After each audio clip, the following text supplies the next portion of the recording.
All right, I'm going to start with around the country, kind of just giving an update on some things that have happened outside of Georgia recruiting that I think people should find relevant, whether that be getting rivals, getting guys that Georgia was recruiting, or just players that I think you might end up hearing more about as the cycle goes on. So I'll just sort of go through all those real quick. Desmond Green to Florida. Interesting recruitment, how it played out. I mean, he was on my predicted commit team very early on, very confidently in almost all of my mock classes leading up to official. Well, I guess not the one right before official visit season. And I thought he was a shoo-in, was going to be in every single one after that. Florida did a good job recruiting him. Georgia ended up taking some interior offensive linemen, and they are still trying to figure out some other tackle options in the class. They were obviously making a serious push for Malachi Lee, which didn't end up happening, which I'll get to here in a second. So I don't know how all of that factored in, but I think that Florida kind of snuck in here when Georgia had started to turn its attention to some other prospects along the offensive line.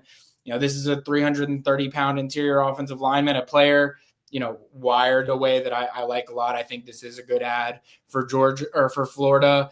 I don't expect Georgia to get back into the mix with Desmond Green, but not something that I would entirely rule out either. Some people in the comment section were mentioning this earlier in the show too, and I wish I could find it so that I could highlight it, but Alabama recruiting almost on as much of a heater, but arguably on as much of a heater as Georgia recruiting is on right now. I think we're like 3 weeks removed from people making fun of Alabama's outside of the top 50 recruiting class, and now they're ranked number 6. I tried to tell people, don't make fun of Alabama. They've got plenty of big news coming, and they've got some more big news coming as well. But they added running back Xavier Crowell, who took an official visit to Georgia earlier on Wednesday. They added wide receiver Sedarian Morgan on an official visit, who took an official visit to Georgia.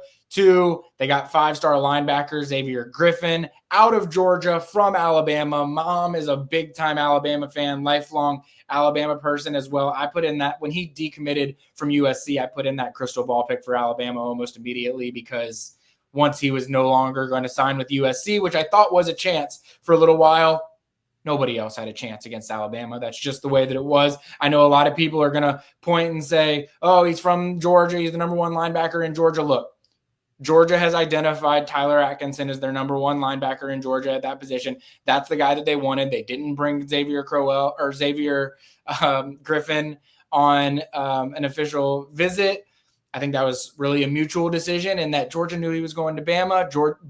Xavier Griffin knew that Tyler Atkinson was the number 1 linebacker on Georgia's board, and that's just the way that it was. I think it is going to work out great for both sides, assuming that Georgia finds a way to pull off Tyler Atkinson. Change of tune potentially if Georgia doesn't get Tyler Atkinson. But I think that Alabama, and look, they've got 5-star safety Jara Edwards, who I just saw down in Fort Lauderdale. I would not be shocked if he ends up in Alabama's class in the next couple of days too.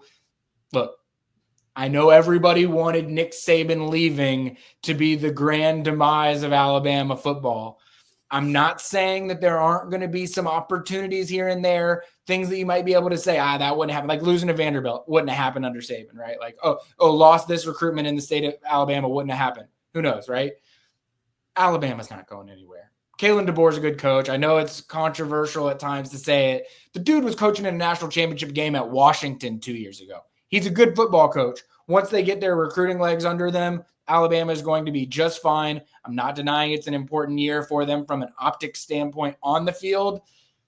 They're going to get the guys they want to get. Just live to accept that, and don't go chirping Alabama fans on social media saying that their program's dead, because you're going to look silly when some of these recruitments play out over the next couple of weeks as well. And we've already seen that with a couple that have happened already.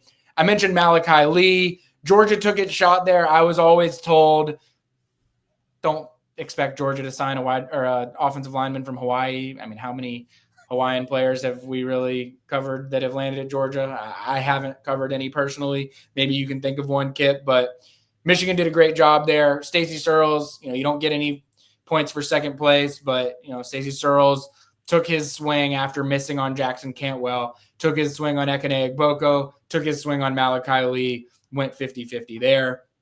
A couple of outside linebackers that were going to take official visits to Georgia and didn't. Legacy, Kedrick Golston committed to Tennessee. Landon Barnes is from Texas. He committed to Ole Miss. These were two guys that would have taken official visits to Georgia. Georgia would have considered them as take options had Kamari Brooks committed to Alabama.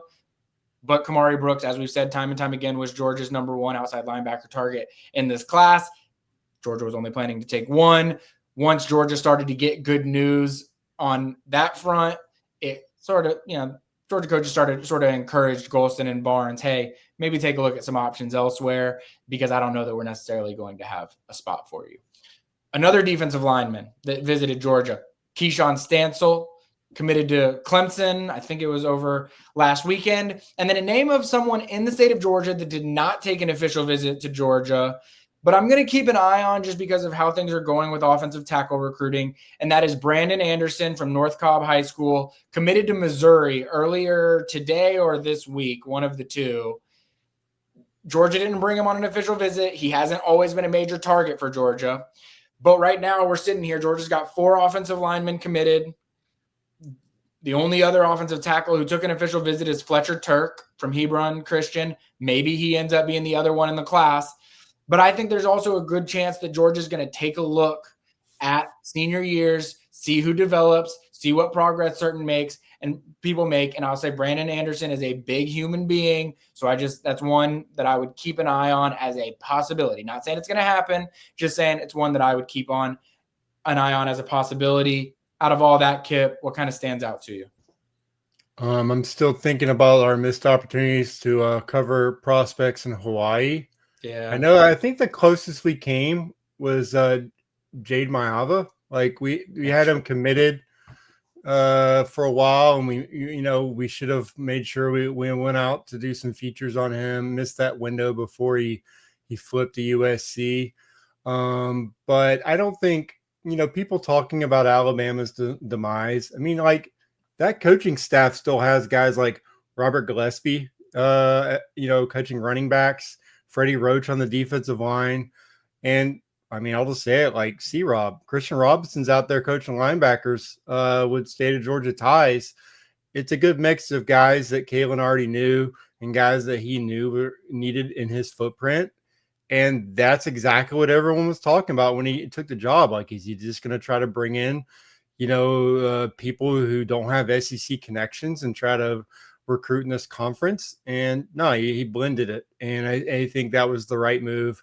And it shows that, he was looking forward. He wasn't coming in just not knowing what he should do. And I could tell you that we've seen head coaches in the state of Alabama join the program with no idea how to coach in the SEC. And we've seen the impact. Unfortunately, it's the Auburn program that's having to deal with that, where they, time and time again, it seems like, they cannot find the right guy. But we saw Tennessee go through this too. Unfortunately, it took a decade before they got back on track. But I think it's better for the SEC and for football in general, for these two programs to be having these recruiting battles. Like, this is what you want. As a recruiting writer, I think it's the entertainment values, cranked up a notch when you have Alabama, Georgia recruiting battles. When you have these two teams recruiting at an elite level, I think it really it just bodes well overall for the health of the sport. And I know it's July 2nd, and the cycle has lots of twists and turns and a lot of recruitment still to unfold. But I do think it's funny that right now, Texas is 5th in the SEC in the class rankings, and we were supposed to be taking notes on how that program is run from a recruiting standpoint in NIL. They were supposed to be setting the bar for Kirby Smart, like Steve Sarkisian. Like, this is the program that's going to get all the preseason pub as, the number one program in the country. They have a quarterback who's somehow not on any top draft list, but still is the best quarterback in the country in Arch Manning. That's a weird situation there where talent versus production is on the board. But recruiting wise, there's still work to be done for Texas. I mean, they're sitting there at what, like 15 commitments, and behind Tennessee, behind Texas A&M, Alabama. I just think that makes for this interesting offseason discussion. We'll see how. I don't think they're going to be hurting when all is said and done, but they also have not rewritten the record books in recruiting just yet. And I also just think it's funny because it's been a very newsworthy week as far as what programs are doing in the NIL space. We are now officially in that revenue era. All those payments are now coming in. And I mean, there's been multiple news from Georgia on what they're doing with their NIL program, Ben. I mean, look, they just announced the partnership with Learfield and now also have announced that they're bringing concerts back to Sanford Stadium. So maybe Georgia kind of knows what's going on and has people in the program that have a plan in place on how to handle NIL and recruiting, hand-in-hand revenue. This program is not lost after all.